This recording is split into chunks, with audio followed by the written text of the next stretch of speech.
Donc bonjour à toutes et tous, bienvenue pour ce rendez-vous santé-sécurité numéro 4. Donc aujourd'hui nous allons traiter la thématique des risques psychosociaux.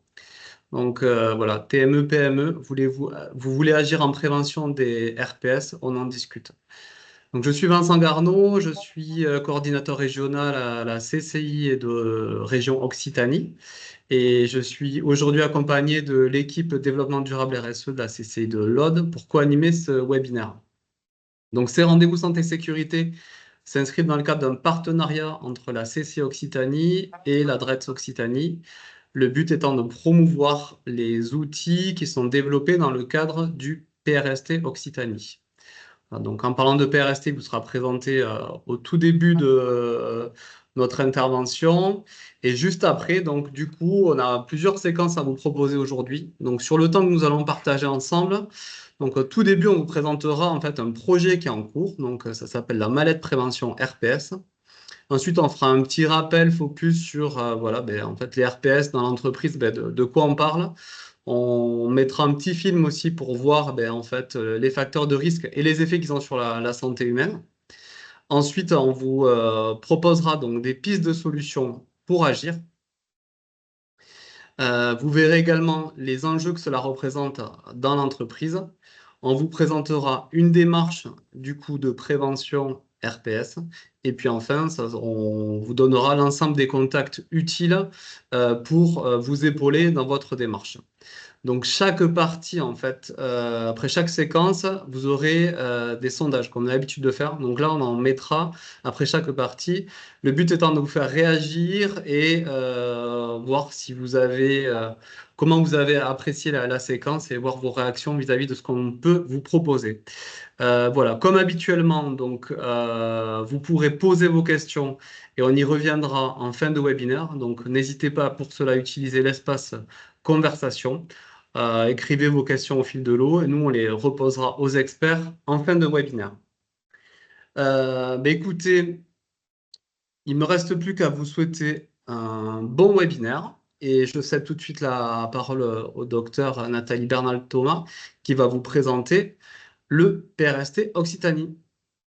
Oui, bonjour à tous. Donc, Nathalie Bernal-Thomas, je suis un des trois médecins inspecteurs régionaux pour notre région Occitanie.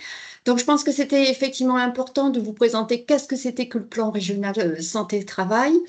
Alors, le plan régional santé-travail découle d'un plan national qui est mis en place et qui est édité par nos pouvoirs publics tous les 5 ans environ.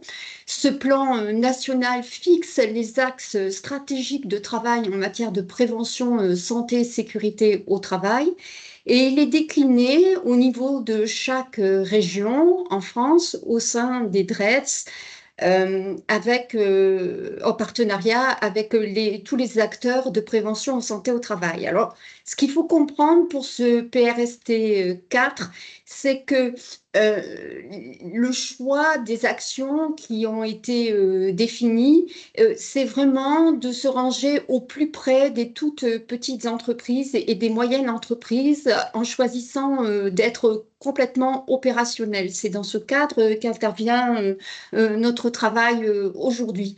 Alors, les axes qui ont été en particulier retenus, c'est la prévention des accidents de travail graves et mortels, la prévention de la désinsertion professionnelle, évidemment, vous l'aurez compris, la prévention des risques psychosociaux au sein des entreprises, et puis des travaux sur des thématiques un peu nouvelles comme la santé au travail des femmes. Alors, je passe à la diapo suivante. Hop, pardon, excusez-moi. Voilà. Ce plan régional santé-travail, il faut savoir que c'est pas quelque chose qu'on choisit par hasard, hein. On part de ce qu'on appelle un diagnostic territorial au sein de la région pour essayer de mieux comprendre les besoins des entreprises par rapport aux axes de travail proposés par le plan santé-travail national. Donc, c'est un élément quand même qui est important. Et comment il est construit? Il est co-construit avec l'ensemble des acteurs, en particulier regroupé donc les partenaires sociaux, mais aussi toutes les institutions que vous voyez donc apparaître sur la diapo, hein. Donc, vous avez bien sûr la Caisse régionale d'assurance maladie, sa branche risque professionnel, l'ARS, la DREETS, évidemment, les services de santé au travail, mais aussi l'ARAC, l'OPP-BTP, la MSA, tous les acteurs de maintien dans l'emploi et évidemment donc la CCI. Alors Thierry, je te passe la parole pour la suite.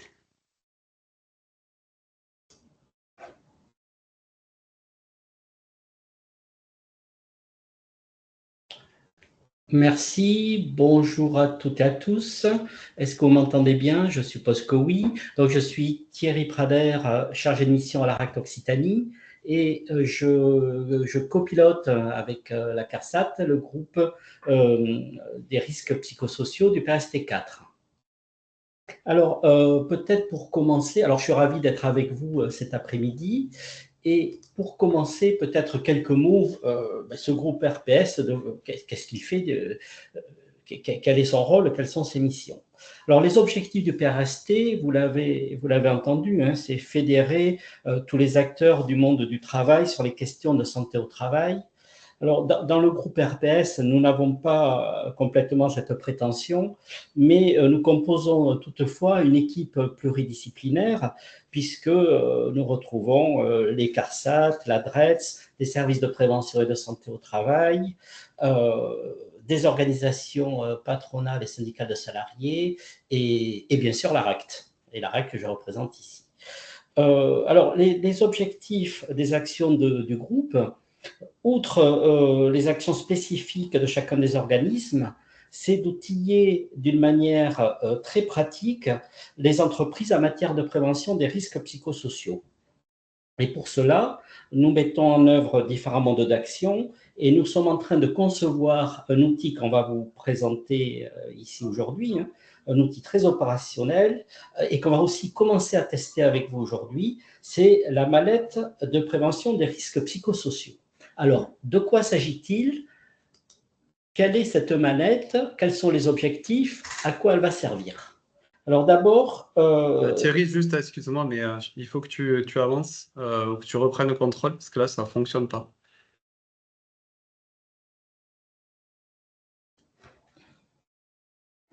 On n'a pas pu passer les diapos.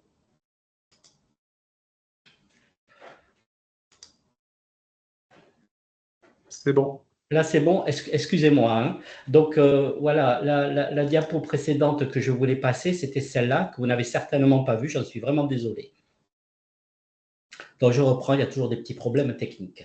Alors, cette mallette, à quoi elle va servir? Alors, d'abord, cette mallette, elle est à destination des petites structures, TPE, PME, employeurs et salariés.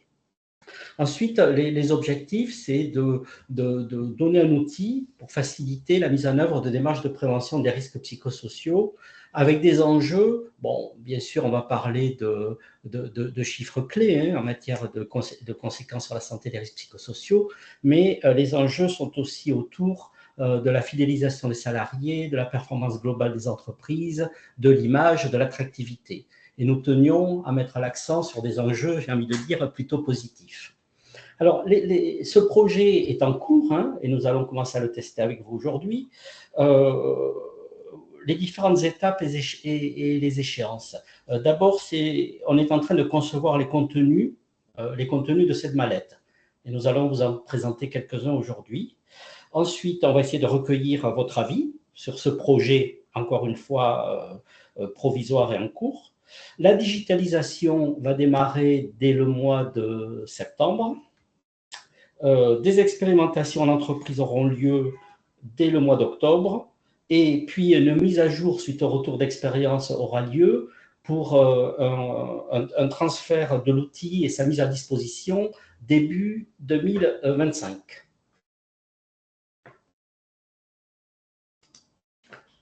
Alors, le contenu de cette mallette, alors ça, c'est l'architecture informatique. Hein. Alors, vous aurez accès, alors, ce sera sur une plateforme informatique avec des boutons. des sortes de boutons qui donnent des liens, des onglets, etc. Donc, en premier bouton, se documenter, qui consiste à s'acculturer largement. Là, vous aurez à disposition tous les outils, les vidéos, les liens issus des différents organismes que nous représentons. Il y aura un bouton comprendre, et là, il y aura des éléments qui sont davantage ciblés TPE, PME, petites structures. Vous pourrez accéder à des contenus, des définitions précises, des enjeux, les conséquences, des éléments concernant le cadre réglementaire. Un bouton agir, où seront présentées d'une manière simple les étapes de prévention des risques psychosociaux, avec qu'est-ce qui est fait, qu'est-ce qu'on fait à chacune de ces étapes, et avec qui et quels acteurs mobilisés. Vous aurez un bouton « Utiliser des outils » et là, je vous présenterai tout à l'heure un outil très particulier qui présente des situations très concrètes de travail sous forme de bibliothèque dans lesquelles vous pourrez puiser les choses qui vous intéressent. Un bouton ou un onglet « Se faire aider » qui vous permettra de connaître les organismes et les aides possibles. Et enfin, on essaiera aussi d'intégrer un onglet partagé qui vous permettra d'échanger entre vous, mais aussi avec nous. Donc maintenant, par rapport à ce projet de mallette, un petit sondage pour vous permettre d'ores et déjà de recueillir votre premier avis. Alors, du coup, je vais lancer un sondage. Voilà, j'ai une question. Donc, logiquement, elle apparaît, c'est une fenêtre qui va s'ouvrir au milieu de votre écran. Si jamais ce n'est pas le cas, vous pouvez la retrouver dans votre espace conversation. Voilà. Donc, l'idée, c'était de vraiment de partager avec vous, puisque cet outil est en cours de construction. Donc, à ce stade, pensez-vous que le contenu de la mallette RPS vous sera utile pour mieux appréhender la prévention des RPS? Donc, vous avez 3 choix pour répondre. Voilà, on peut vous laisser une minute. Voilà, il suffit de cliquer sur la réponse qui vous intéresse.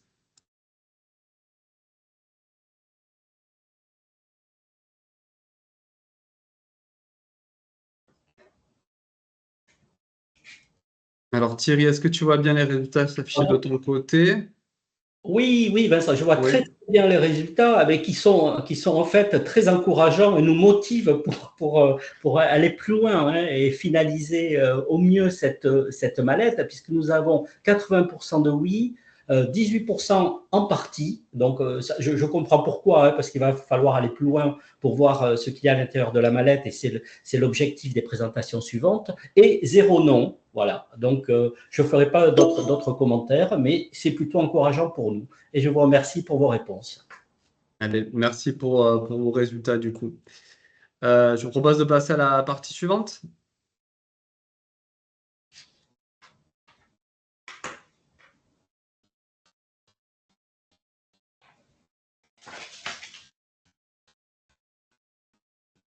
Docteur, il faut activer votre micro du coup. J'étais contente, on avait pris le contrôle correctement, donc il manquait le micro. Je vous prie de m'excuser. Donc là, j'ai à charge de vous présenter qu'est-ce que sont les risques psychosociaux et les effets sur la santé. Donc je rentre un peu plus dans mon domaine. Alors ce qu'il faut savoir, c'est ce que je vais vous présenter là concerne les effets possibles effectivement sur les salariés, mais aussi sur les chefs d'entreprise, qu'ils soient salariés eux-mêmes ou pas, et y compris les travailleurs indépendants. Donc, j'avance. Hop. Alors, la définition des risques psychosociaux, ça remonte à un certain temps, hein, ça remonte à 2011, à la suite de soucis qu'on a pu rencontrer au sein de certaines entreprises. Le ministère du Travail avait demandé à certains experts de se prononcer sur justement cette définition et essayer de comprendre et de proposer des actions sur comment mesurer ces risques psychosociaux. Et la définition que ces experts ont donnée, donc vous avez leur nom, hein, Michel Golac et Marceline Baudier, vulgairement on appelle plutôt le rapport dit de Golac, ont proposé la définition suivante. Donc, les risques psychosociaux sont des risques pour la santé physique, mentale et sociale engendrés par les conditions d'emploi et les facteurs organisationnels et relationnels susceptibles d'interagir avec le fonctionnement mental. Alors, je lis mot à mot pour que vous compreniez bien qu'il ne s'agit pas de porter un jugement sur un individu donné et d'imaginer qu'il est plus fragile qu'un autre, mais bien de s'interroger sur l'environnement du travail, l'organisation du travail pour un individu donné.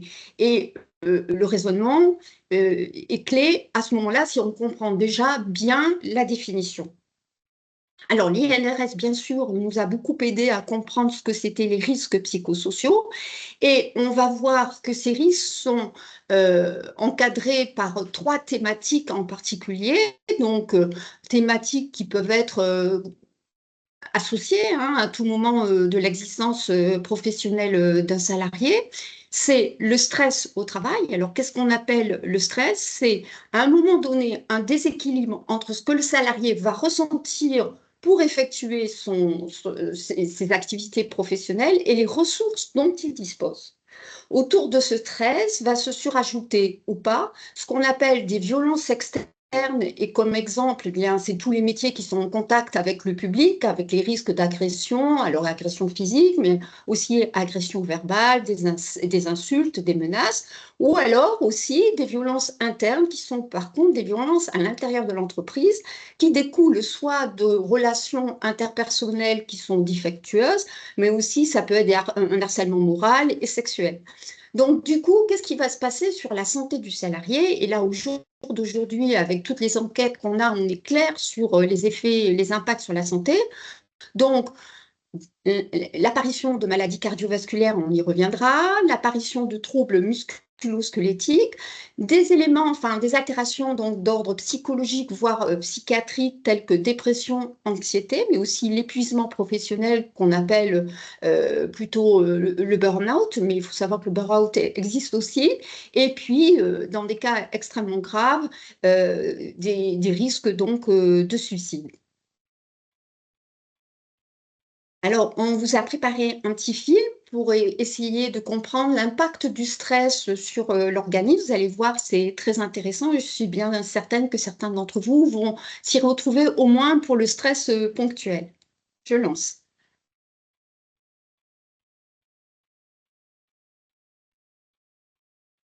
J'ai lancé. Apparemment, ça ne démarre pas, Vincent. C'est bon, j'ai lancé de mon côté, c'est pour ça. Ah, voilà.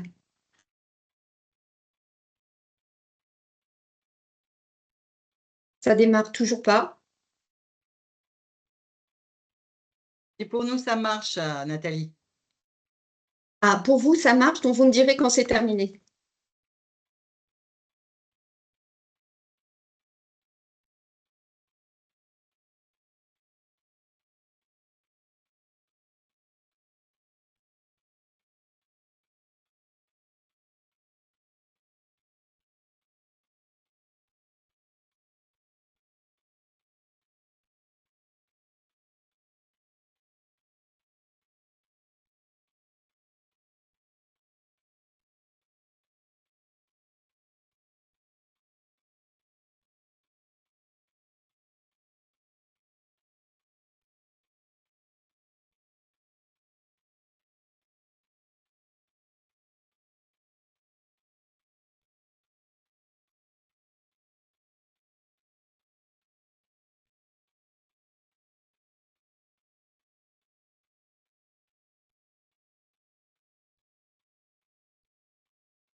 Elle est terminée pour vous?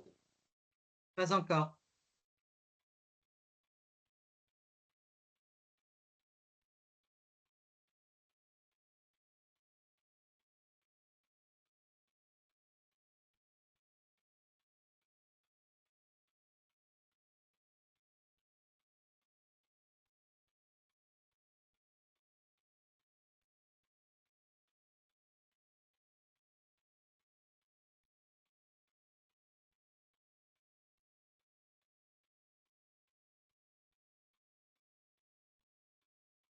L'animation est finie. J'ai adressé effectivement le lien dans Conversation pour ceux qui n'ont pas pu le voir. Oui, D'accord. donc oui, c'est normal, j'avais dû reprendre la main en fait pour justement partager normalement le son. Puisque voilà, c'est pour ça que j'avais juste repris la main pour lancer le film et partager le son. Donc désolé pour ceux qui n'ont pas eu le son. Voilà, ça nous a mis le lien dans le chat. La vidéo dure 2 minutes 20 sur le site du INRS, vous pouvez aller la regarder. Je vous laisse reprendre la main, docteur, et continuer votre présentation.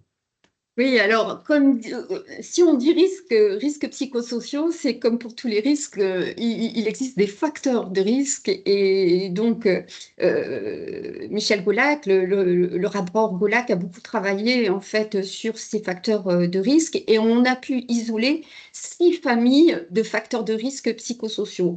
Ce sont maintenant des familles qui ont progressivement imprégné les entreprises et qui commencent à connaître de mieux en mieux toutes ces familles, mais je pense que c'est bien qu'on puisse les rappeler au jour d'aujourd'hui. Alors, vous allez voir, donc, vous avez quelque chose qu'on connaît bien, l'intensité et le temps de travail. Donc, qu'est-ce que ça veut dire avoir un travail intense? Alors, il y a plusieurs définitions à cela, mais pour faire court, c'est une charge de travail importante ou des ordres contradictoires, des interruptions de tâches ou avoir des horaires de travail particulièrement à rallonge ou surtout ne pas pouvoir en fait les anticiper.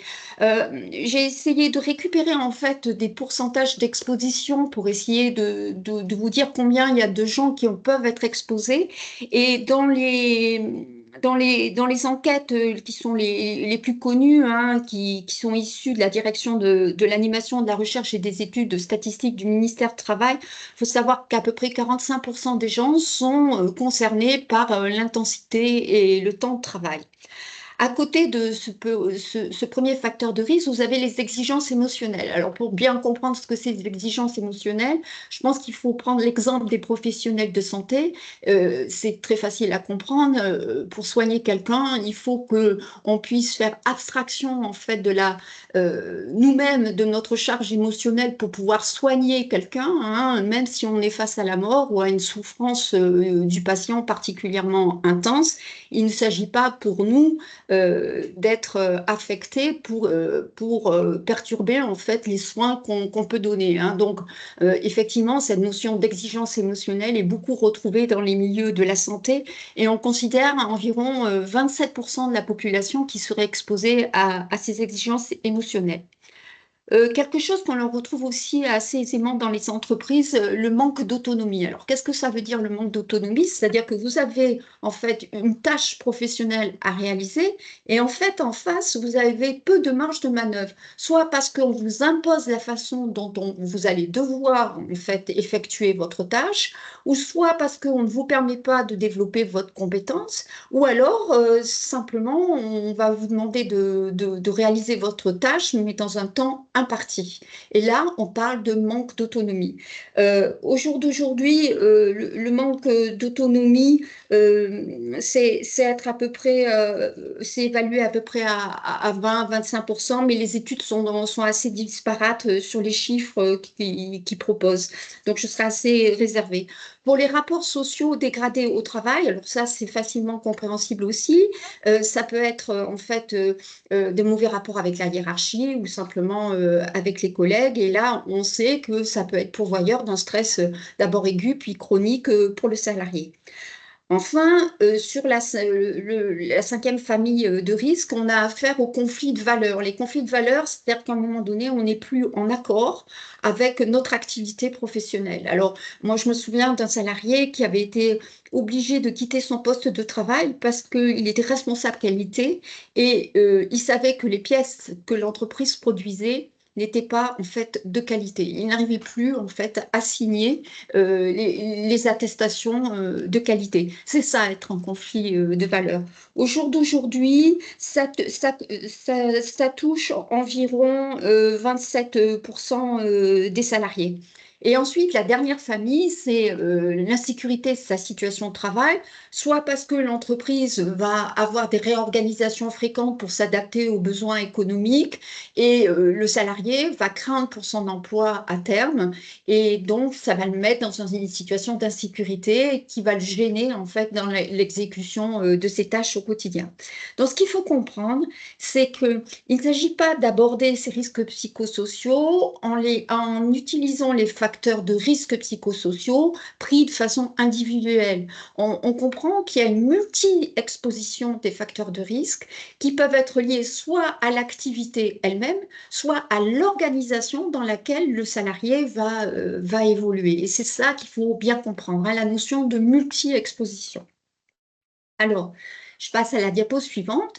Vous allez voir des choses très, très intéressantes qui ont été mises à jour. Donc, à partir du rapport de Goulak, l'INRS a fait un gros travail de revue de la littérature pour essayer d'actualiser en fait les effets sur la santé de ces risques psychosociaux. Les résultats ont été présentés lors d'un colloque en juin 2023 par Stéphanie Boigny et ils sont exprimés en pourcentage de sur-risque.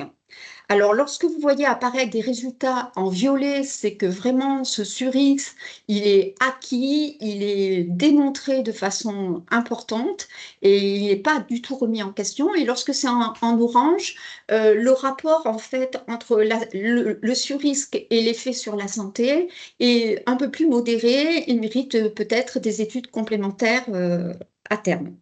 Donc, vous voyez, on a essayé de choisir, on ne pouvait pas tout vous présenter, mais on a essayé de choisir en fait l'impact de l'intensité et la complexité du travail sur la santé. Et donc, vous voyez qu'apparaissent en violet quand même un impact sur les troubles musculo-squelettiques de l'ordre de plus 19%.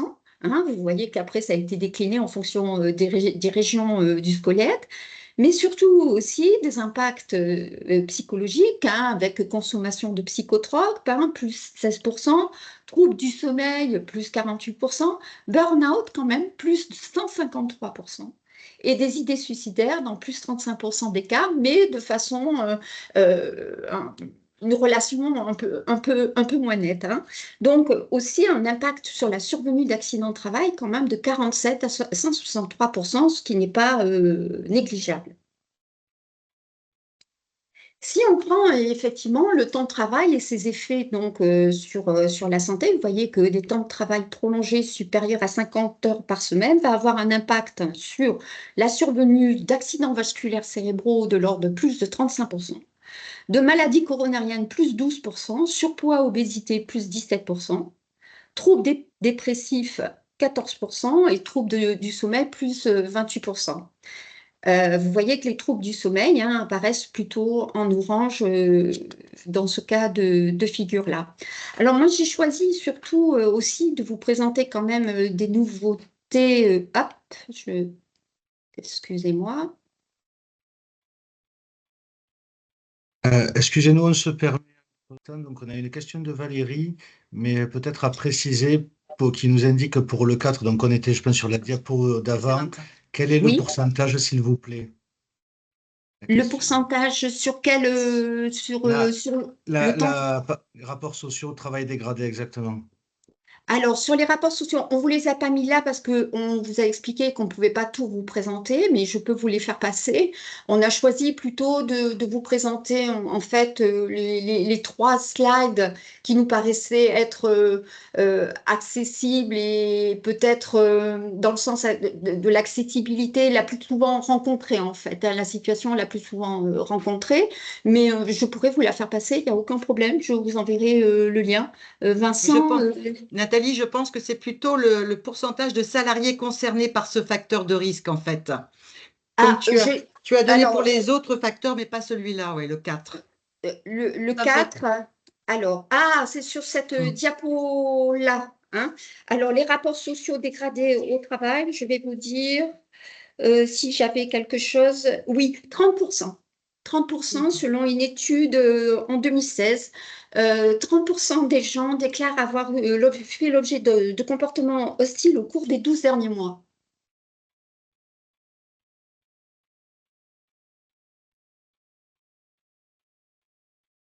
C'est bon, merci. Merci beaucoup. Pour, Bon, je vous en prie, excusez-moi, je n'avais pas compris la question. Pas de souci. Voilà. Sur le manque d'autonomie qu'on a vu tout à l'heure, hein, vous avez vu en fait l'impact que ça peut avoir sur les troubles musculo-squelettiques, plus 21%.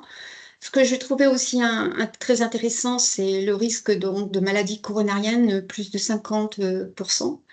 Et puis, bien sûr, l'impact psychologique, hein. Alors, de mon point de vue, je trouve qu'on a beaucoup parlé des impacts psychologiques, un peu moins de l'impact cardiovasculaire qu'on va essayer de détailler un petit peu après. Et c'est pour ça que j'ai trouvé intéressant de vous présenter cette diapo-là. Il faut savoir que concernant le manque d'autonomie, ça a été largement étudié par un questionnaire qu'on appelle le questionnaire Karasek, qui visait en fait à étudier 3 facteurs de coexposition. C'est-à-dire que si on demande à un salarié de réaliser une tâche avec une forte demande psychologique et peu de latitude décisionnelle, comme je vous l'ai expliqué tout à l'heure, et peu de soutien en fait social, on va se rendre compte que la personne va être beaucoup plus exposée à des effets sur la santé, et on appelle tout cela le job strain. Et le job strain, on va voir que c'est très lié à l'apparition de maladies cardiovasculaires. Ce sont les personnes qui sont particulièrement exposées. Alors, l'étude Summer en 2016-2017, justement, s'est intéressée à l'impact sur le système cardiovasculaire des risques psychosociaux. Et on a démontré qu'en France, si on déploie une enquête auprès de salariés en les interrogeant une semaine avant, on s'est rendu compte qu'ils étaient exposés au moins à une nuisance chimique, au bruit et à au moins une contrainte organisationnelle et psychosociale pouvant avoir un impact sur le système cardiovasculaire. Alors du coup, j'ai recherché d'autres études avec notre groupe de travail pour essayer de vous étayer un petit peu l'impact des risques psychosociaux sur les maladies cardiovasculaires. Et les facteurs de risque qui sont liés aux maladies cardiovasculaires, selon une étude tout à fait récente, ben, c'est les gens qui sont exposés au job strain, c'est ce que je venais de vous expliquer. Lorsqu'ils sont exposés aussi à cette notion de ressenti, de déséquilibre entre l'effort qu'on peut donner pour accomplir une tâche de travail et finalement la faible reconnaissance qu'on en reçoit. Il ne s'agit pas forcément d'une reconnaissance salariale, mais ça peut être juste votre hiérarchie qui dit, bah, écoutez, ce que vous avez fait là, c'est très bien, c'est très intéressant, ou ça va nous servir, hein. Il y a plusieurs formes de reconnaissance. Les longues heures de travail dont on sait en fait qu'elles sont très liées au risque de survenue de troubles du rythme cardiaque, en particulier la fibrillation auriculaire dont vous entendez parler assez fréquemment en ce moment sur les différentes zones, mais aussi sur le risque d'accidents vasculaires cérébraux, hein. Alors on entend par longues heures de travail supérieures à 55 heures par semaine. La précarité de l'emploi, hein, avec cette notion d'insécurité, et le harcèlement au travail. Donc, ces 5 données, ces 5 contraintes psycho-organisationnelles peuvent entraîner donc des impacts cardiovasculaires. Alors, vous allez me dire, ben, il n'y a pas que ça, parce que depuis le rapport Golac, on s'est rendu compte qu'il y avait de nouvelles technologies, qu'on vivait aussi dans un environnement qui a beaucoup changé, hein, avec la crise sanitaire.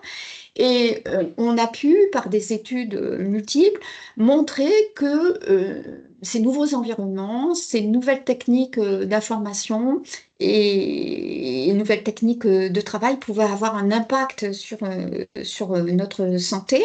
Vous avez par exemple le télétravail dont on a beaucoup parlé pendant la crise sanitaire. Il est clair aujourd'hui que ce télétravail peut entraîner des troubles musculo-squelettiques, des troubles aussi sur la sphère mentale. Pourquoi? Parce que le salarié qui est en télétravail peut être isolé du reste de l'équipe. Il peut aussi être amené à avoir plus de difficultés à élaborer une frontière entre son milieu professionnel et son milieu personnel, et aussi à augmenter sa charge de travail, hein, son nombre d'heures au travail pour essayer justement de gagner du temps.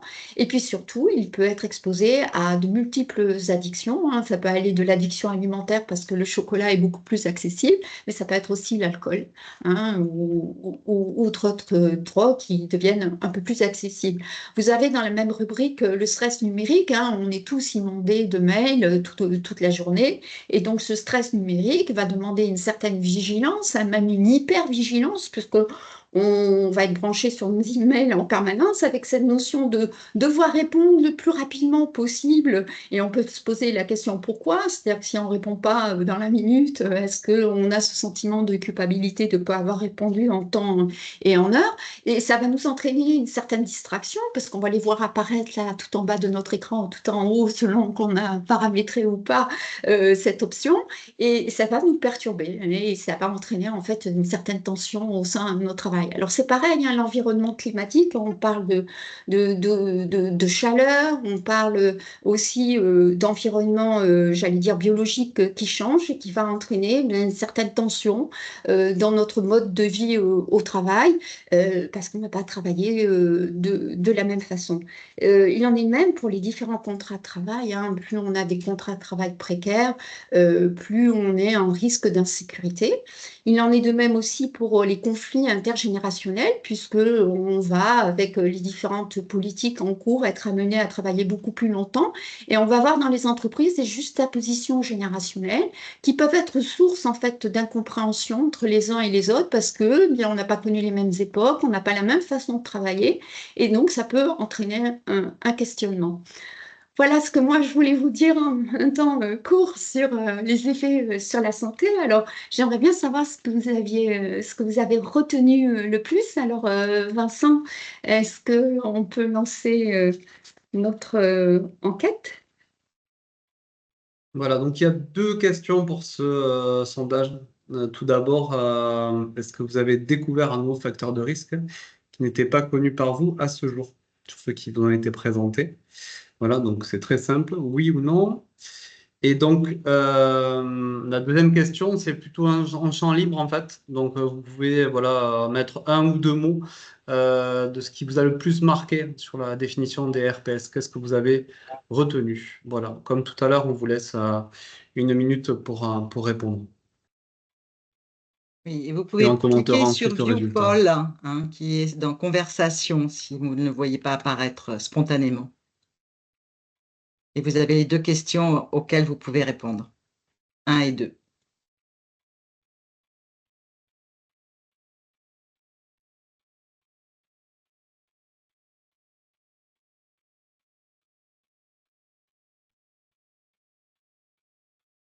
Il y a une personne qui n'arrive pas. Juste au-dessus de votre message, il y a marqué Viewpoll, normalement. Oui, c'est l'application Pulse, du coup, pour les sondages. Donc, Et en logiquement, la cliquant fenêtre doit dessus, s'ouvrir. moi j'ai accès après avoir effectivement. Il y a des personnes qui n'ont pas, oui. Donc, il faut aller le chercher dans l'espace conversation.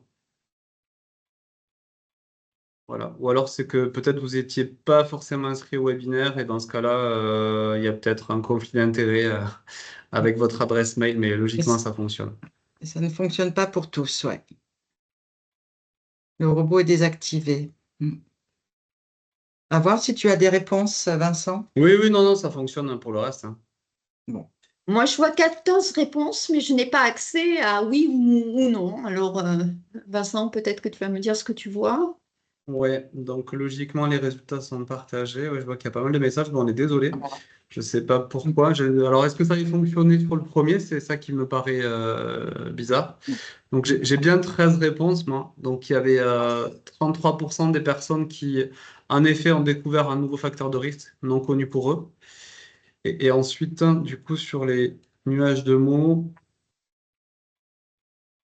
15 Peut-être réponses, 17. à voir si on peut l'avoir en visuel ou pas. Ben, en fait, chacun peut y accéder directement sur sa page. Voilà, puisque moi, j'ai partagé les résultats. Donc, logiquement, vous pouvez le consulter. Et je le consulte, moi, directement sur Ouais, mais moi je ne l'ai l'espace pas, ouais. conversation. Donc, voilà, sur le nuage de mots, en tout cas, ben, ce qui ressort le plus, c'est risque. Euh, Global, grave, gestion, dégâts, RPS, stress, santé, personnes, psychosociaux, facteurs organisationnels, conscience, homme, habitude, impact physiologique, impact psychologique et maladie coronarienne. Voilà pour les mots qui sont ressortis. Alors, je te remercie, Vincent. Bon, vraiment, le message que, en tout cas, notre équipe souhaite vous faire passer aujourd'hui sur ces facteurs de risque psychosociaux, c'est se rappeler la notion de polyexposition. Et aussi, nous ne travaillons pas sur l'individu, mais sur l'organisation du travail. C'est-à-dire vraiment, sans que ça soit péjoratif, hein, c'est une question à se poser au sein des entreprises. Est-ce que notre organisation peut être pourvoyeuse ou pas au niveau des postes de travail de risques psychosociaux? Voilà, c'est vraiment les deux messages clés. Alors, je passe la main à mes collègues qui vont vous expliquer tout ça. Merci, docteur. Sandrine, je te laisse prendre le contrôle. Oui. C'est tout bon. Je poursuis. Ce que vous avez à y gagner, les enjeux, en agissant, bien sûr, en prévention des risques professionnels, donc des risques psychosociaux. Agir en prévention, c'est agir sur les conséquences que vous a présentées Nathalie Bernal-Thomas et donc sur les facteurs de risque. Et à partir de ces facteurs de risque identifiés dans le cadre de vos situations de travail, de vos équipes. Alors, je vais du coup un peu inverser les diapos parce que je trouve qu'effectivement, d'une part, en agissant en prévention des risques psychosociaux, c'est effectivement diminuer, vouloir inverser les courbes que vous a présentées aussi Nathalie par rapport à l'évolution des conséquences sur la santé, sur la souffrance psychique que l'on observe au niveau du diagnostic territorial. Qui a augmenté, doublé en 12 ans, des maladies professionnelles psychiques qui ont augmenté en 4 ans ces dernières années, et 30% donc des personnes licenciées pour inaptitude psychique ou mentale.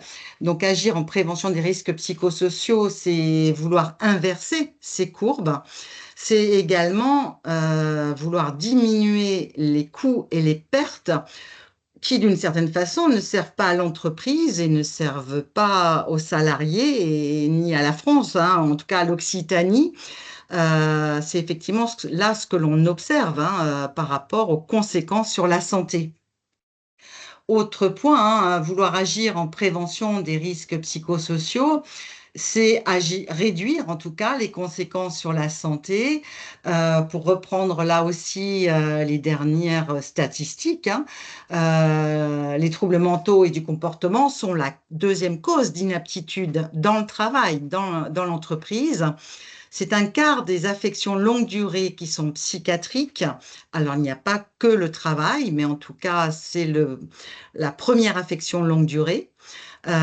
Qui est psychiatrique. D'ailleurs, la deuxième concerne les maladies cardiovasculaires et là, vous faites peut-être le lien avec ce qui vient de vous être présenté. Et c'est un tiers donc des troubles mentaux, des consultations du centre de pathologie professionnelle à Purpan et Montpellier. Donc, agir en prévention des risques psychosociaux, c'est vouloir effectivement agir sur ces données statistiques et ses conséquences. Et d'un point de vue plus positif, parce qu'il y a des enjeux et des gains fortement positifs, hein, on le voit qu'agir en prévention des risques professionnels, tout risque confondu, c'est un investissement, en fait, 1 euro investi, c'est 2 euros de gagné, ça c'est pour l'entreprise. Et on a une seule étude, effectivement, en Europe qui est spécifique sur les risques psychosociaux, où il est question de 1 euro investi, c'est 14 euros de gagné. Ça, c'est au niveau des chiffres, plus ce que l'on vient de voir au niveau des statistiques et des coûts et des pertes. C'est également, effectivement, moi je reprends par rapport à des exemples hein, d'entreprises qui ont démarré, initié et réalisé hein, des démarches de prévention des risques psychosociaux. Concernant l'efficacité, pour reprendre quelques thèmes là, l'efficacité et la productivité, j'ai pu voir effectivement une petite entreprise qui a pu atteindre ses objectifs dans une agence après avoir vraiment travaillé en prévention des risques psychosociaux parce que c'était loin d'être gagné. On a pu observer également avec mes collègues au niveau de la CARSAT Midi-Pyrénées des évolutions en termes de santé, fidélisation, de recrutement facilité, en termes de gages de bonne santé de l'entreprise.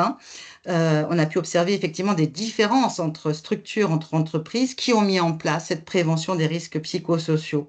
Pour reprendre encore d'autres thèmes, je ne vais pas tous les énoncer, mais au niveau du dialogue social, des relations de travail, de l'engagement des salariés et même du dirigeant, j'avais un exemple là-dessus, et du soutien et de la coopération. Après une démarche dans une entreprise aidée par un consultant, les salariés, là je pense à une entreprise, se sont décidés s'ils restaient ou pas engagés en connaissance de cause en fait dans cette entreprise, parce qu'il y avait des difficultés rencontrées et qui étaient dans ce domaine des risques psychosociaux. Agir, c'est effectivement vouloir diminuer ces courbes statistiques qui augmentent fortement dans le mauvais sens. Et c'est aussi gagner beaucoup, beaucoup de choses et de productivité et en termes d'obligations aussi, mais d'image de marque, de santé, de coopération au sein du travail. Ma dernière diapo, c'est effectivement concernant les solutions. Les solutions sont essentiellement, majoritairement simples et axées sur l'organisationnel, comme vous l'a dit Nathalie, que vous pourrez recueillir auprès de vos équipes, des salariés, et ou rechercher ensemble parce qu'elles concernent principalement le fonctionnement et l'organisation du travail. Et là aussi, les solutions sont dans la plupart des cas peu coûteuses. Donc voilà ce que je peux vous dire sur la question des enjeux et des gains en agissant en prévention des risques psychosociaux. Et je laisse le temps à Vincent pour ce petit sondage en espérant qu'il marche pour tous ou pour plus, on va dire. Oui, ben moi aussi, hein. Désolé du coup pour ces petits soucis techniques, là, ça arrive. Donc, bon, j'espère que on est sur le même mode de fonctionnement, hein. L'outil n'a pas changé. Donc, voilà. Donc là, on a deux questions. La première, c'est vous faire réagir. Voilà. Donc, si ça marche pas dans le sondage, bon, c'est bien parce que nous, on peut le tracer. Mais comme c'est un peu des nuages de mots là qu'on vous demande et un peu votre point de vue, vous pouvez sinon répondre dans l'espace conversation. Du coup, de votre point de vue, en fait, quel enjeu, le gain vous semble le plus pertinent sur ce qu'on vient de vous présenter? Donc ça sera la première question où on vous laisse vous exprimer sur le sujet. Et répondez dans conversation pour ceux qui ne le peuvent pas, oui.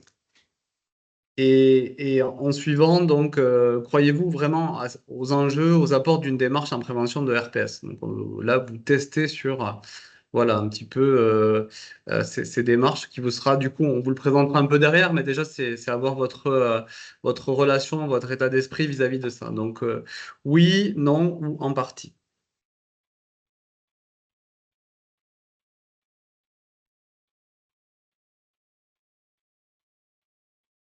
Donc, je vois que pour certains, ça fonctionne puisqu'on a déjà des réponses.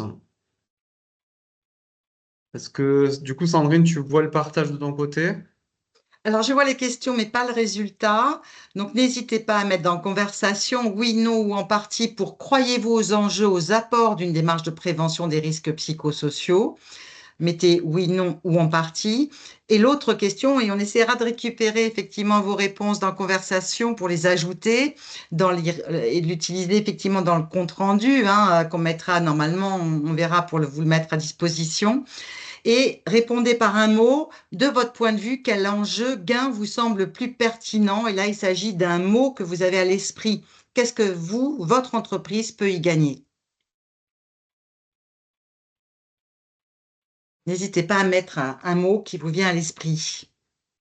Voilà, donc moi, je vais vous donner déjà les premières réponses en fait sur C'est chaud, hein. les mots-clés qui sont apparus dans le sondage. Donc celui qui arrive en premier, c'est travail. Ensuite, on a bien-être, préservation santé, ambiance, meilleure relation, qualité, coût, compétitivité, absentéisme, baisse, courbe, soutien. Donc vraiment, le mot qui était ressorti en numéro un, c'est le travail. Et Oui, sur du coup la question numéro 2, vous êtes majoritairement convaincus parce que pour quasiment 80% d'entre vous, c'est oui, vous croyez aux enjeux d'une telle démarche, et 20% en partie. On n'a pas eu de réponse négative. En tout cas pour les Alors, répondants au sondage. j'en ai dans le chat, Vincent, donc j'ai eu 9 réponses oui, effectivement. Et ensuite, dans les motifs, j'ai moins d'absentéisme, climat apaisé, diminution accidentologie, toujours l'absentéisme et le mot travail. Très bien. Merci Camille pour ce complément. Avec plaisir. Et merci à vous pour jouer le jeu. On est désolé pour ces petits soucis techniques. On passe sur la partie suivante. Et oui, du coup, je vais laisser la parole à Thierry Prader, voilà, qui va vous parler justement du cheminement entre ces facteurs de risques psychosociaux et des pistes, les solutions possibles au sein de vos entreprises. Bonjour, mesdames et messieurs. Donc, vous avez vu jusqu'à présent, on vous a présenté quelques éléments constitutifs de notre mallette en cours de construction. Maintenant, on va être peut-être un petit peu plus précis par rapport à certains de ces éléments. Vous vous souvenez, tout à l'heure, nous vous avons montré l'architecture générale de cette mallette. Et là, maintenant, nous allons passer en revue ou donner quelques exemples sur les éléments auxquels vous pourriez accéder à partir d'un certain nombre de boutons. Vous vous souvenez, il y avait un bouton « Avoir accès à des outils et méthodes pour agir ». Et en cliquant sur ce bouton, vous allez avoir une série de familles de risques qui va apparaître, une série de facteurs de risque qui va apparaître, des situations à risque, ainsi que des pistes d'action. Donc, vous aurez une bibliothèque de ces différents éléments et vous aurez le choix, vous pourrez choisir ce qui correspond le mieux aux problématiques de votre entreprise. Alors, on clique maintenant, allons sur les familles de risques.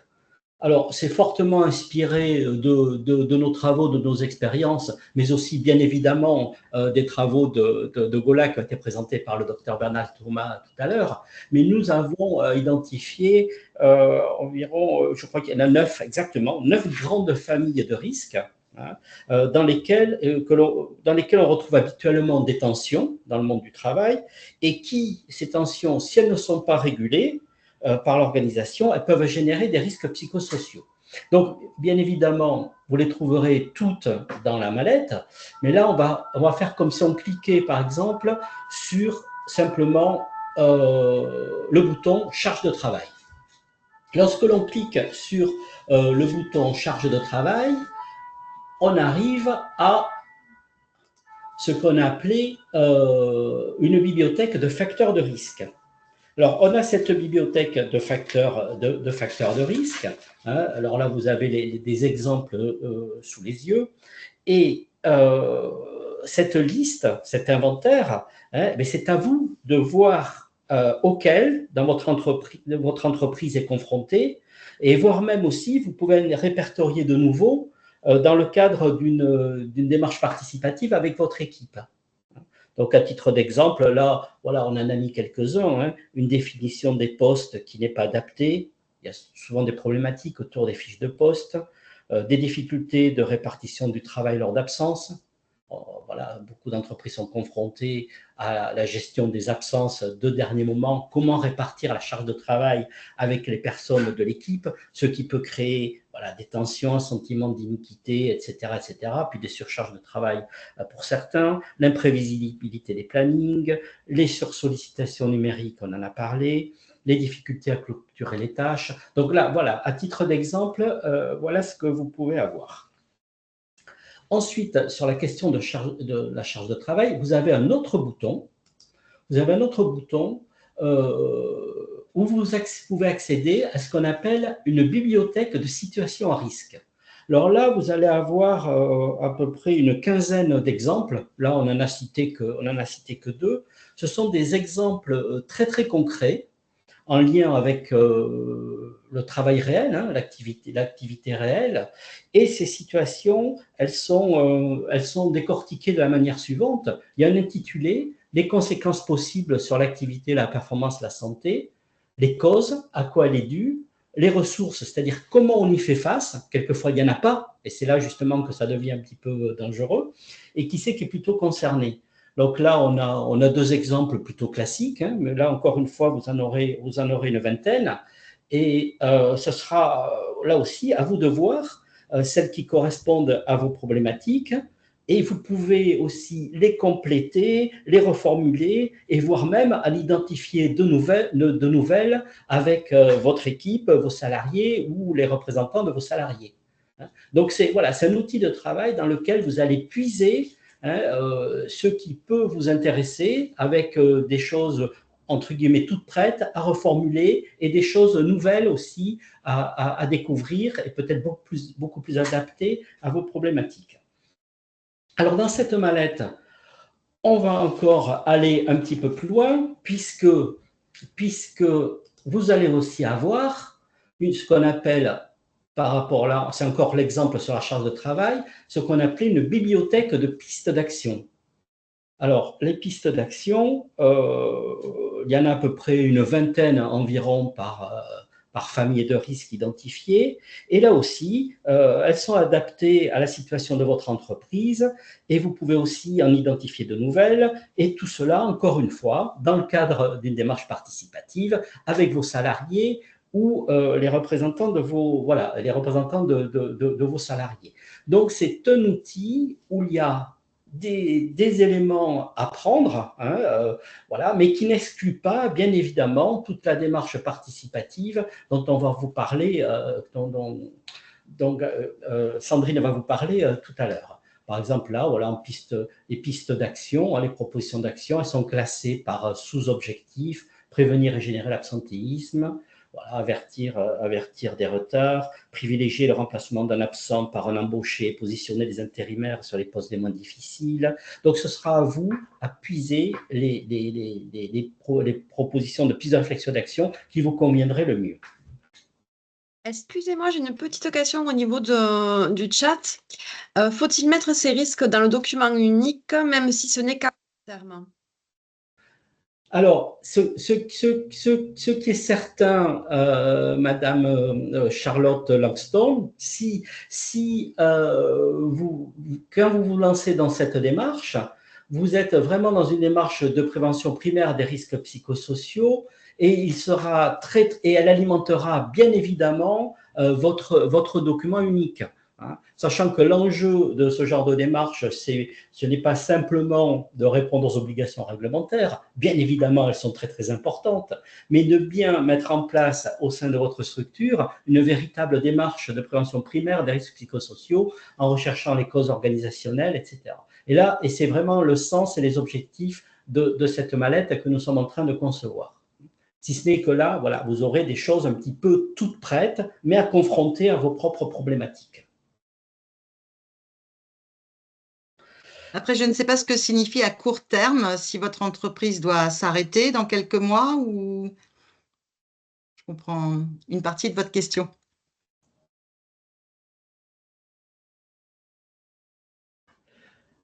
Bon, ok. Alors, si vous voulez, encore une fois, on va sonder avec vous votre ressenti par rapport à cette mallette. Vous voyez, là, on est allé peut-être encore un peu plus sur le contenu et nous allons, encore une fois, vous poser une question et ça va nous aider pour la suite. Donc, il y a deux questions sur ce qu'on vient de vous proposer. Donc, j'ai essayé de relancer l'application, donc essayer d'aller chercher, peut-être de trouver dans l'espace conversation, en tout cas, le petit module qui s'appelle Pulse, normalement. Alors peut-être qu'il n'est pas activé par défaut, c'est peut-être pour ça que vous n'avez pas accès. En tout cas, ça fonctionne pour la majorité d'entre vous. Donc la première question, en fait, on voulait vraiment savoir si vous vous sentiez concerné par les exemples qui sont présentés. Le but, c'est que la majorité, en fait, puisse être applicable dans votre structure, en tout cas que ça vous parle. Donc, pour cela, en fait, on vous demande oui, non ou en partie.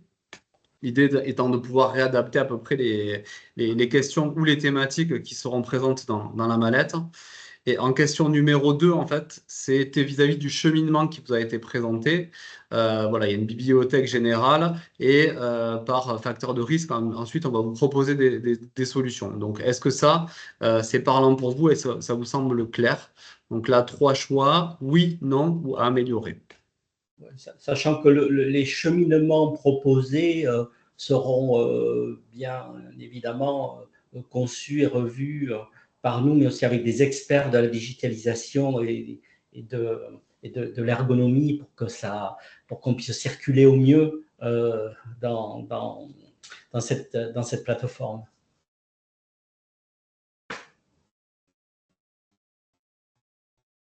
Alors, je vois que certains répondent dans le chat, mais ça confirme un petit peu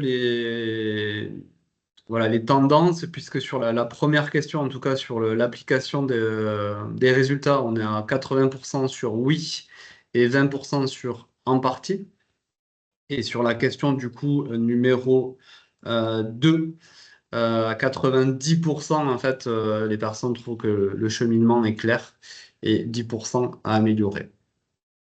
Bon, ben écoutez, voilà, merci beaucoup. Oui, merci, hein. Merci pour vos réponses. Et encore une fois, ce sont des réponses encourageantes et qui vont dans le sens de notre projet. Et on conçoit très bien hein, que ça répond en partie parce qu'on vous a présenté que partiellement le contenu de cette mallette, puisqu'elle est vraiment en cours de construction, mais sachant que l'objectif, vous l'avez vu tout à l'heure quand on a présenté les étapes du projet, ça va être de l'expérimenter hein, quand on aura vraiment évolué sur le contenu dans des entreprises, hein, alors plutôt des petites structures, et c'est pour cela qu'on va demander tout à l'heure s'il y aura des volontaires.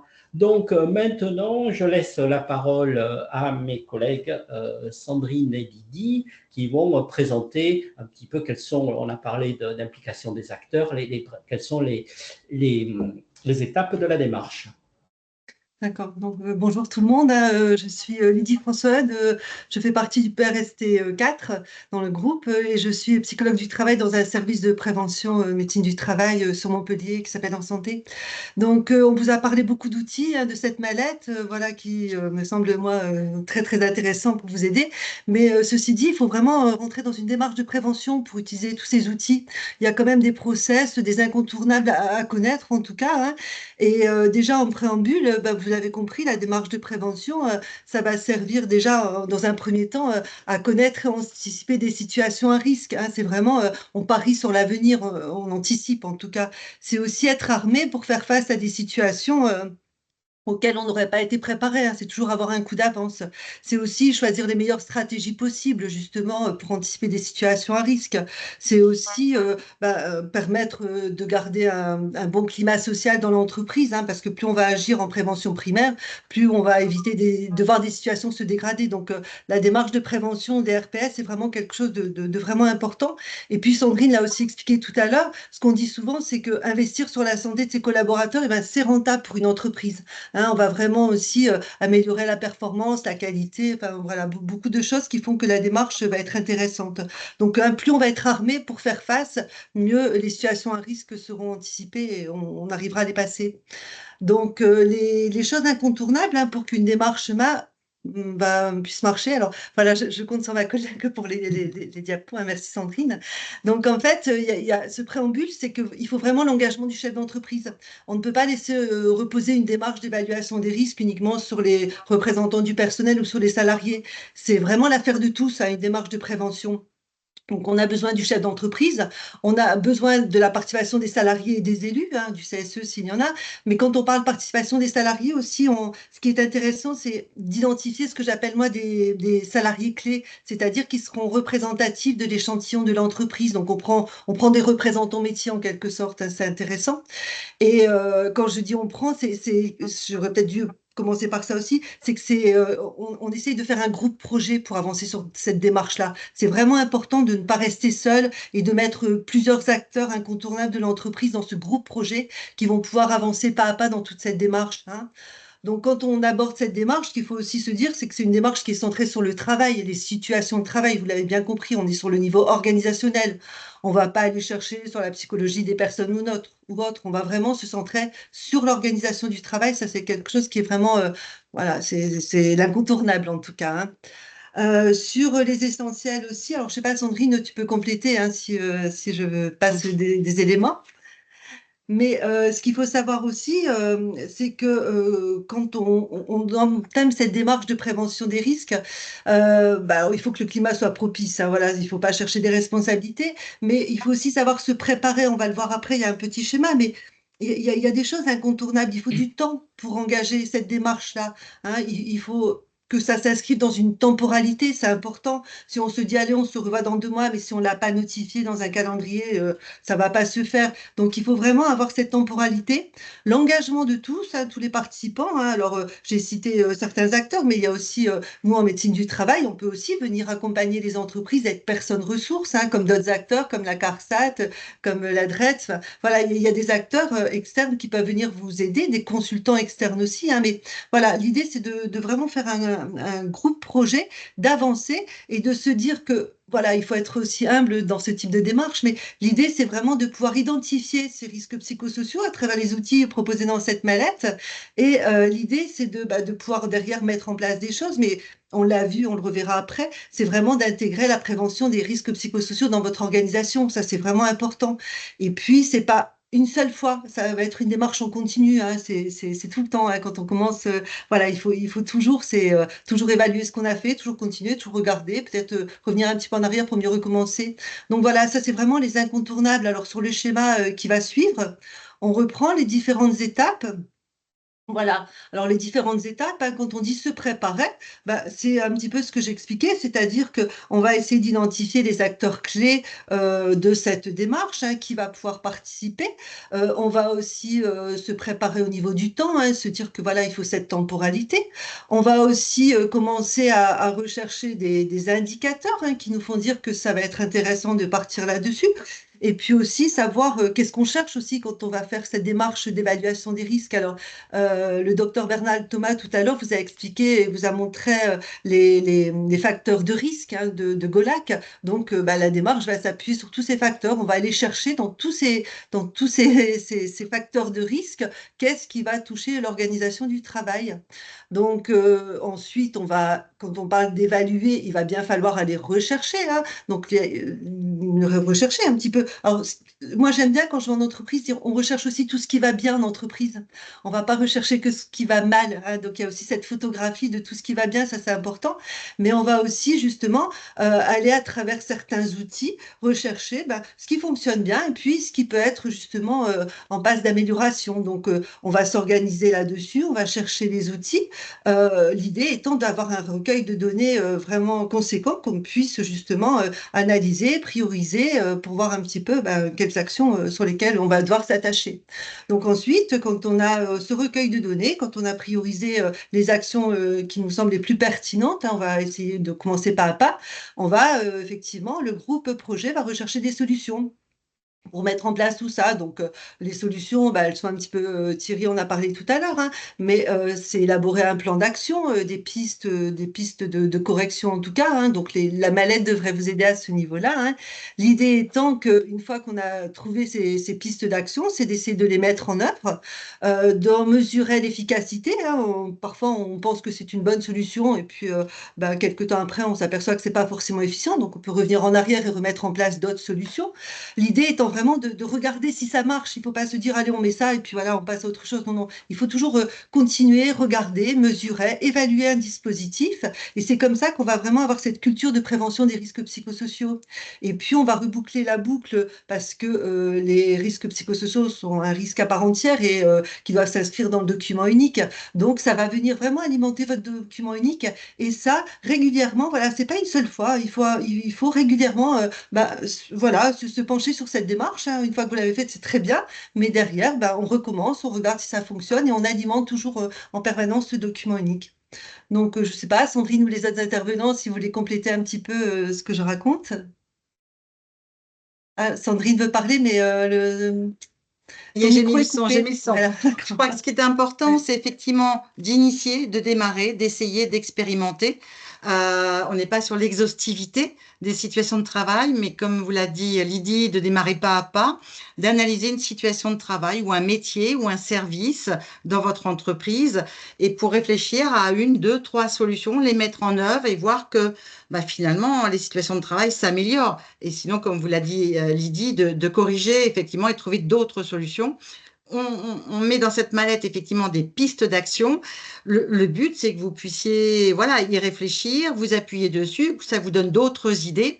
Et l'idée vraiment finale de toute cette démarche, hein, parce que ces temps et ces réunions, même si on peut minimiser, le but, c'est que ça change le travail et que ça donne, enfin, que ça adapte le travail à l'homme et non pas l'inverse, hein, qui est bien la question centrale du stress au travail. C'est bien la suradaptation et qu'au bout d'un moment, on n'en puisse plus. Donc, le but, c'est effectivement, comme la qualité, de l'intégrer dans le fonctionnement de votre entreprise et puis de faire cette évaluation des risques psychosociaux de manière périodique, où je voyais dans une entreprise plus grosse qui était à chaque changement de manager, de refaire cette évaluation avec les équipes pour voir ce qui s'est amélioré et ce sur quoi ils vont travailler pour l'améliorer. Le but, c'est vraiment de changer la culture de travail, d'adapter le travail à l'homme, adapter l'organisation, et des fois, c'est des choses qui peuvent être simples ou organisationnelles ou techniques, hein, et quelquefois humaines dans des formations, mais avant tout organisationnelles, et peut-être d'inventer le travail de demain, en tout cas de l'adapter aux capacités humaines. Oui. Ce que je voudrais rajouter, Sandrine, hein, c'est que je parlais d'un groupe projet tout à l'heure et on parlait vraiment de la place de l'employeur. La place de l'employeur est essentielle parce qu'au final, toutes les décisions qui seront prises, c'est l'employeur qui va valider ou qui va invalider.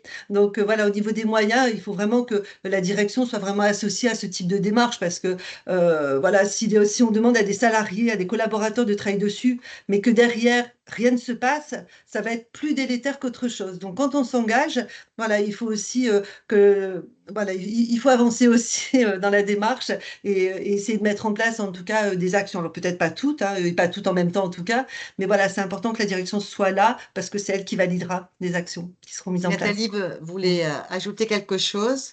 Oui, si je peux me permettre, et en complément de mes collègues qui connaissent très très bien le sujet, je pense que c'est adaptable aussi aux toutes petites entreprises, hein. Donc là, on parle de groupes projets, etc. Ça peut quelquefois faire un petit peu peur. L'intérêt en fait de cette mallette et de ce que vous a montré Monsieur Prader tout à l'heure, Thierry, c'est bien de dire que chaque entreprise puisse se retrouver au sein de ces différentes bibliothèques pour essayer de voir qu'est-ce qui lui ressemble le plus, hein. Il ne s'agit pas de faire un document très important et d'y passer 10 heures. C'est pas la question, mais c'est de se poser des questions par rapport à son activité, par rapport à la culture de votre entreprise, même si elle est petite. Voilà, et se poser à un moment donné ces questions-là.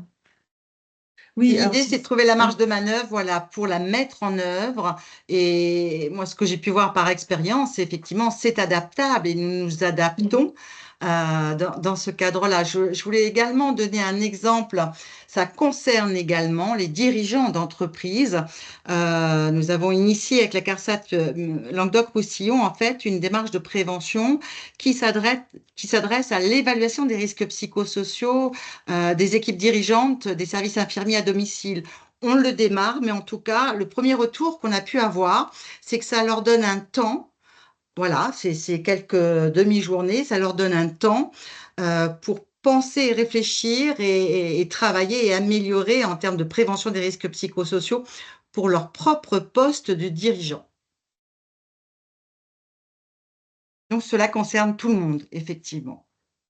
Oui, et je rejoins le docteur Bernard Thomas, hein, mais effectivement, les petites entreprises, nous, dans notre service de santé au travail, on les accompagne aussi, hein, des toutes petites TPE, PME, et il n'y a pas de souci. Alors, c'est sûr que voilà, le terme gros projet est peut-être pas le bon, mais en tout cas, voilà, le dirigeant sera associé à des collaborateurs et on avancera. On peut l'appeler projet quand même si c'est petit. Mais n'hésitez pas, même en étant une petite structure, à avancer là-dessus. On l'a dit tout à l'heure, les solutions qui vont être les pistes d'action ne seront pas forcément coûteuses. On a toujours l'impression que c'est beaucoup, mais vraiment, parfois, ça se joue c'est pas financier. Voilà, il faut vraiment avancer.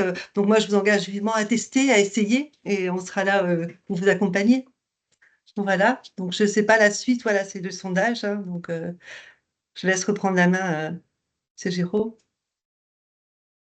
Donc on continue là pour voilà, on vous interroge. Donc on est bien sur l'intégration en fait, pas l'identification. Là l'idée c'est de savoir si vous avez vraiment intégré une vraie démarche de prévention dans votre structure. Donc soit oui, soit non, soit elle est en cours. Voilà. Plus que l'identification, c'est l'intégration qui nous intéresse, voilà, de voir comment vous avez pu mettre ça en place dans votre structure. Donc, L'intégration, ça comprend effectivement évaluer les risques psychosociaux plusieurs fois, régulièrement, à certaines périodes. Et donc, pour ceux qui ne peuvent pas avoir accès donc, au sondage en ligne, on vous voilà, merci vous pouvez commenter ça dans l'espace conversation.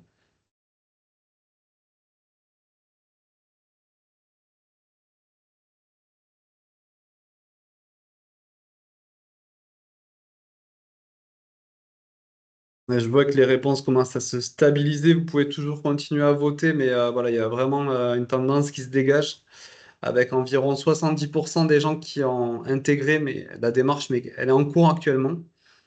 10% qui l'ont vraiment mis en place et intégré dans la structure et une trentaine de pourcents, 25% pour lequel la démarche n'est pas intégrée. Voilà, merci pour vos réponses. Il nous reste une dernière partie. Donc, je crois que Sandrine, c'est toi qui continues sur les contacts et les points et les relais sur cette démarche de prévention. Donc, effectivement, pour agir, ce que l'on vous propose, pour nous contacter, quelles sont les aides également qui existent. Donc, je vais vous citer, voilà, la première interrogation, c'est: avez-vous des ressources internes, des personnes compétentes, en plus du dirigeant, effectivement, qui a des ressources en prévention? Pour les grandes entreprises, généralement oui, mais là, effectivement, notre interrogation concerne les PME, les TPE. Si vous avez des personnes qui ont pu être formées à la prévention des risques en général ou sur la prévention des risques liés à l'activité physique, par exemple, ou dans certains secteurs d'activité, hein, il peut y avoir des spécialistes comme des ergothérapeutes notamment qui peuvent aider à la prévention des risques professionnels. Donc, c'est effectivement la première question. Et pour cela, effectivement, il pourra y avoir aussi des aides, hein, pour former ces personnes-là. Et sinon, vous avez des organismes externes à votre entreprise qui peuvent vous aider. Avant de voir effectivement sur certains types d'aides, vous pouvez bien sûr vous adresser à vos fédérations ou unions professionnelles, hein. Dans le plan régional santé au travail, on vous l'a dit, ils en font partie, peut-être pas tous, mais en tout cas un certain nombre de fédérations et d'unions professionnelles. Vous pouvez bien sûr vous appuyer sur votre service de prévention et de santé au travail. Comme vous l'a dit Lydie, hein, ils interviennent très très souvent en prévention des risques psychosociaux. Vous pouvez aussi poser vos questions et voir avec l'inspection du travail sur cette obligation aussi, hein, en prévention. Il y a également l'ARACT qui peut vous appuyer, hein, pour faire votre démarche, et également la CARSAT, hein, le service prévention des risques professionnels, auprès de votre contrôleur de sécurité. Voilà, vous avez des acteurs, on va vous donner nos coordonnées et sur la diapo d'après, voilà, je présente quelques éléments. Non, c'est celle d'après. Donc là, vous avez effectivement des coordonnées de vos services de prévention et de santé. Normalement, vous le connaissez, mais au cas où, là, ils sont tous référencés. Votre inspection du travail, ils sont tous référencés là aussi au niveau de l'Occitanie. Au niveau de l'ARACT, vous avez le contact. Au niveau de la CARSAT Languedoc-Roussillon, parce que nous sommes deux dans la région, vous avez l'adresse mail ainsi que pour Midi-Pyrénées. Donc, vous pouvez les contacter pour poser toutes vos questions, discuter et voir comment vous pouvez réfléchir et avancer, hein, sur votre démarche de prévention des risques psychosociaux. Il y a également des aides financières pour votre démarche. Alors, ça dépend de la taille des entreprises, hein. Vous avez effectivement sur le site Amélie, là, vous cliquez, vous cliquerez et vous avez toutes les informations hein, en termes d'aide financière sur Amélie. Le FIPU par rapport effectivement au fonds d'investissement en prévention de l'usure professionnelle, il y a des aides en termes de matériel, mais également de contrats sur un certain temps pour un préventeur, pour développer justement cette culture de prévention au sein de votre petite entreprise ou PME. Il y a des subventions pour les entreprises de moins de 50 salariés et notamment sur les risques psychosociaux. Vous pouvez aussi faire un contrat de prévention qui englobe plus largement d'autres thématiques en prévention. Il y a aussi des formations. Hein. Là, je présente voilà, pour les CARSAT Midi-Pyrénées et Languedoc-Roussillon. Vous pouvez cliquer sur nos sites Midi-Pyrénées et Languedoc-Roussillon. Également, au niveau de l'ANACT, il y a le site national et vous avez le site régional hein, pour voir en termes de fonds d'amélioration des conditions de travail, en termes de projets. Hein, n'hésitez pas à les contacter. Et également, alors pour le secteur médico-social, il y a les contrats locaux d'amélioration des conditions de travail. Alors, le dernier appel à projet s'est terminé au mois de mars 2024, mais je pense que c'est annuel. Donc, voilà, ce sont des aides possibles. Alors, le FIPU n'a pas de limite hein, en termes d'effectifs hein, d'entreprise, mais les autres aides financières sur Amélie, subventions et contrats de prévention, oui. Et puis après, à voir après au niveau de l'ANACT et au niveau de l'Agence régionale de santé. Donc voilà, en tout cas, en plus des acteurs que vous pouvez contacter, des aides hein, possibles que l'on retrouve dans les différentes régions de France. Et pour finir, je laisse la parole à Vincent sur les liens utiles. Ouais, donc là, on a repris en fait de manière globale qu'est-ce qui est les espaces de ressources. Donc, vous aviez sur le ministère du Travail tous les documents qui peuvent être à votre disposition. Bien sûr, l'INRS, donc en partie les dossiers qui ont été présentés tout à l'heure. Donc, vous avez des dossiers spécifiques sur tout ce qui va toucher les RPS et l'ensemble des sites. Donc, vous retrouvez des informations sur le plan régional santé-travail avec le lien direct sur les outils. Voilà, les deux sites, donc CARSAT, Midi-Pyrénées, CARSAT, Languedoc-Roussillon, et ensuite l'ANACT et l'ARACT. Et on vous a également mis les sites des CCI, donc vous pouvez revisionner du coup les webinaires et les accompagnements entreprises où vous retrouvez les contacts de vos conseillers locaux. Voilà, on va également conclure donc cette partie par un sondage. Donc on a deux questions à vous poser. Donc, la première étant donc, voilà, l'état de vos ressources en interne pour mettre en place ces démarches de prévention. Alors, est-ce que oui ou non, vous avez des personnes et si jamais, voilà, en partie, puisque potentiellement, vous avez fait appel à des ressources externes. Voilà pour la première question. Et la seconde question, bon, on vous l'a posée. Donc, est-ce que vous seriez volontaire en fait pour tester cette mallette d'ici fin 2024? Et on vous repose également la question dans le questionnaire global de satisfaction en fin de webinaire pour avoir vos contacts.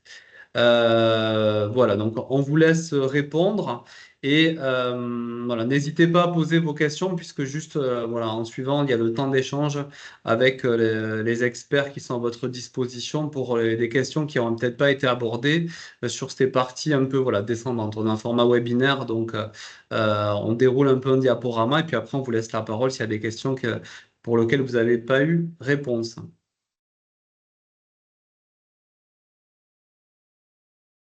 Peut-être, Vincent, avoir les résultats au sondage, si tu as les C'est ce éléments. que je suis en train de faire, voilà, pour afficher les résultats.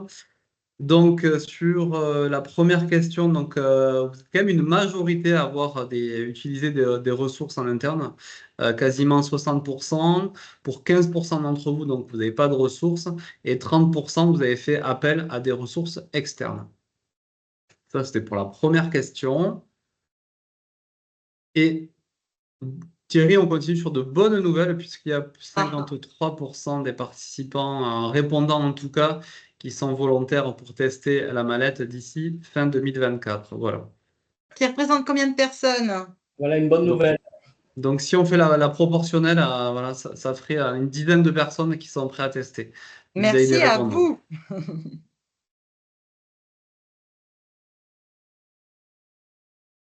Et peut-être qu'on peut prendre en compte les questions, effectivement, qui sont en conversation pour finir notre…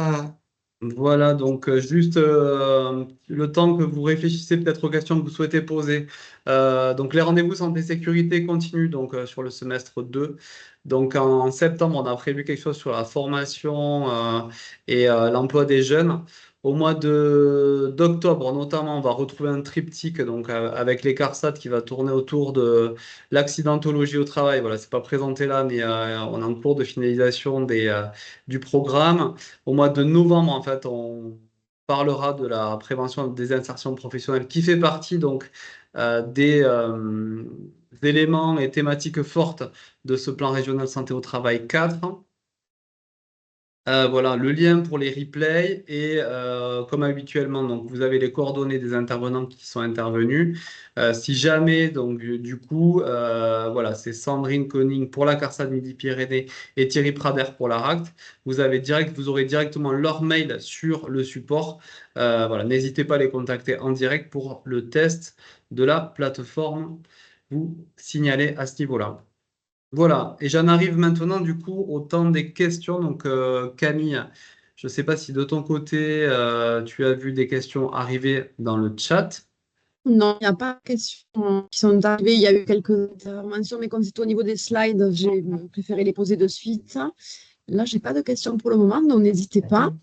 Il y a quelques Voilà. questions sur les formations, je crois avoir vu.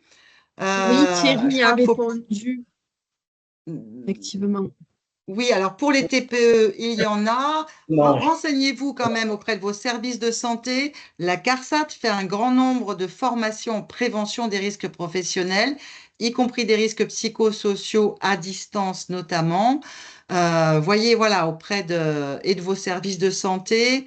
Il y a l'INRS aussi qui propose, c'est peut-être un peu plus loin, mais des formations, on va dire, plus conséquentes en prévention des risques professionnels.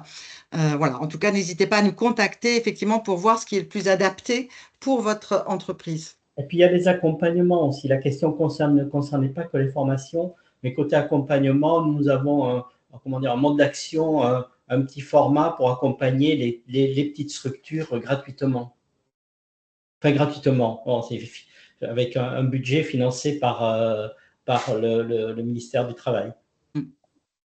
Et également, effectivement, pour compléter, nous avons initié l'année dernière au niveau des CARSAT Occitanie des formations actions à distance auprès des EHPAD, puis cette année auprès des services infirmiers à domicile. Et l'année prochaine, l'idée, c'est de le proposer pour tout secteur d'activité. Donc, en termes de formation action à distance, de manière très courte. Voilà. Donc, à discuter, n'hésitez pas à nous contacter les uns les autres.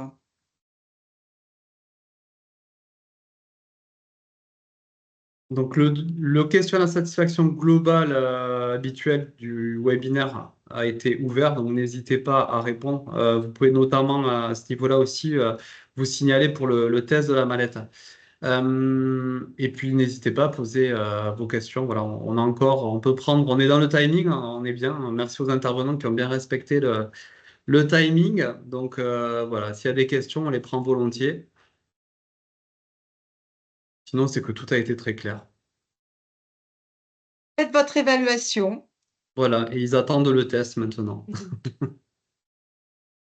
sais pas si tu as déjà des éléments de réponse ou pas, Vincent. Ah, mais je laisse le sondage Ouais. ouvert jusqu'au bout, en fait. Donc, voilà. OK. Merci à vous.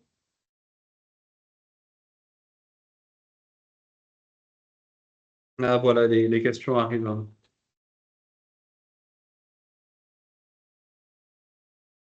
Alors, quand est-ce que la palette sera prête et est-elle payante? Je ne capte pas. On parle de mallette, je pensais. C'est La une mallette, erreur. la mallette. Oui, la mallette, je veux dire, la plateforme numérique, parce que vous aurez accès informatique via un lien, via un site, etc.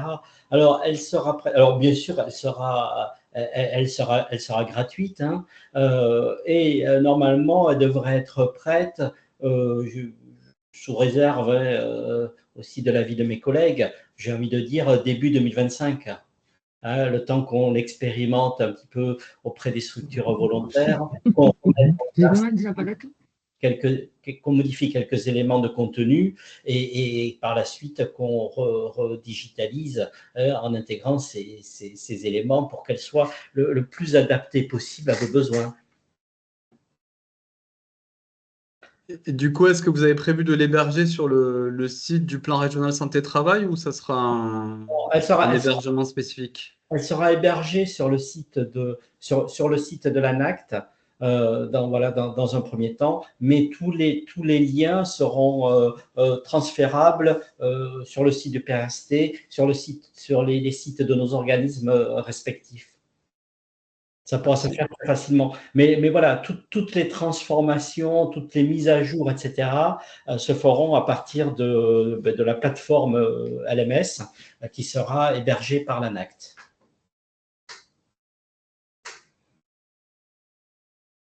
Pas par la RAC. Merci Thierry. Mais s'il y a une dernière question, on la prend, sinon on va pouvoir clôturer.